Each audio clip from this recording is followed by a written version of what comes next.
బుల్లితెరపై police RK నాయుడుగా ఇంటింటికి చేరువయ్యారు RK Sagar.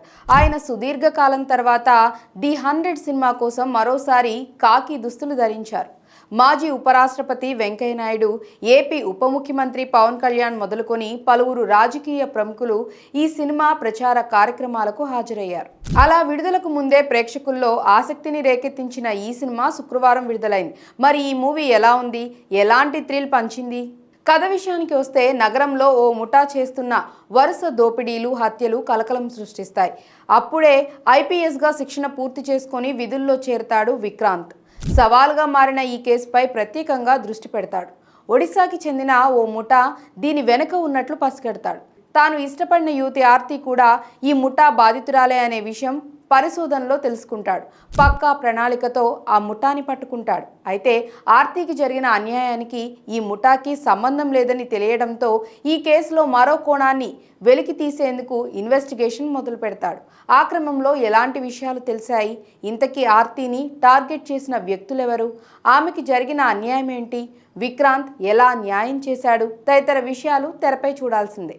ఇక movie ఎలా ఉందంటే, నేర పరిశోధన నేపథ్యంలో సాగే కథ ఇది. వెండితెర పైన ఓటీటీ వేదికల్లోనూ గత కొన్నాళ్లుగా ఇలాంటి కథలదే హవా. ఊహకందని కథనం, ఉత్కంఠ రేకెత్తించే మలుపులతో సాగాల్సిన కథలివి. తర్వాత ఏం జరుగుతుందా అనే ఆసక్తిని రేకెత్తిస్తూ ప్రేక్షకుడికి థ్రిల్ పంచిన సినిమాలకే విజయాలు దక్కుతుంటాయి. ఈ సినిమా కూడా అదే కోవలో థ్రిల్ పంచుతూ సాగుతుంది.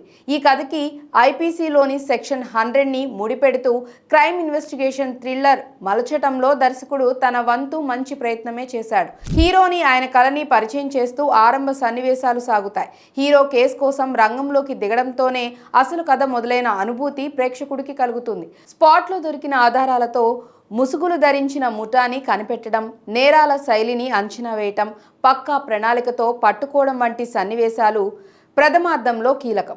ఆ కేసులోని మరో కోణాన్ని వెలికి తీయటమే ద్వితీయార్థం. కేసు పరిశోధన చాలా సినిమాల్లో చూసినట్లే కాస్త రొటీన్గా అనిపిస్తుంది. ద్వితీయార్థంలో మధుప్రియ నేపథ్యంలో వచ్చే ఎపిసోడ్ కథ కీలకం. పతాక సన్నివేశాలు సాదాసీదాగానే అనిపిస్తాయి. ఇక ఎవరెవరు ఎలా చేశారంటే, ఐపీఎస్ విక్రాంత్ పాత్రలో మరింత అథెంటిక్గా కనిపించాడు ఆర్కే సాగర్. బుల్లితెరపై ఆర్కే నాయుడు అనే పోలీస్ పాత్రతో ఆయన ఎంతో ప్రభావం చూపించారు. మరోసారి ఆ పాత్రని గుర్తు చేస్తూ ఇందులో నటించారు. యాక్షన్ సన్నివేశాలతోనే ఆకట్టుకున్నాడు. కథానాయిక మిషా నారంగ్ ప్రాధాన్యమున్న పాత్రలో కనిపించింది. అందంగా కనిపించడంతో పాటు ద్వితీయార్థంలో సంఘర్షణకి గురయ్యే సన్నివేశాల్లో ఆమె నటన మెప్పిస్తుంది. ధన్య బాలకృష్ణ, విష్ణుప్రియ కూడా ప్రాధాన్యమున్న పాత్రలో కనిపిస్తారు. కథానాయకుడికి తల్లిగా, సైకియాట్రిస్ట్గా కళ్యాణి నటరాజన్ కనిపిస్తారు. పుష్ప సినిమాలో మెరిసిన తారక్ పొన్నప్ప విలన్గా మెప్పిస్తాడు. సాంకేతిక విభాగాల్లో హర్షవర్ధన్ రామేశ్వర్ సంగీతం, శ్యామ్ కే నాయుడు ఛాయాగ్రహణం సినిమాకి బలం. దర్శకుడు హీరోని చూపించిన తీరు బాగుంది, కానీ కథనాలపై ఇంకాస్త దృష్టి పెట్టి ఉంటే బాగుండేది. చివరిగా ది 100 రొటీన్ కథే అయినా ఇన్వెస్టిగేషన్ మెప్పిస్తుంది. This is Vikrant IPS. System కొన్ని పవర్స్తో పాటు లిమిటేషన్స్ కూడా పెట్టింది. కానీ నాకు నేను పెట్టుకున్న లిమిటేషన్ వెపన్ వాడకూడదు.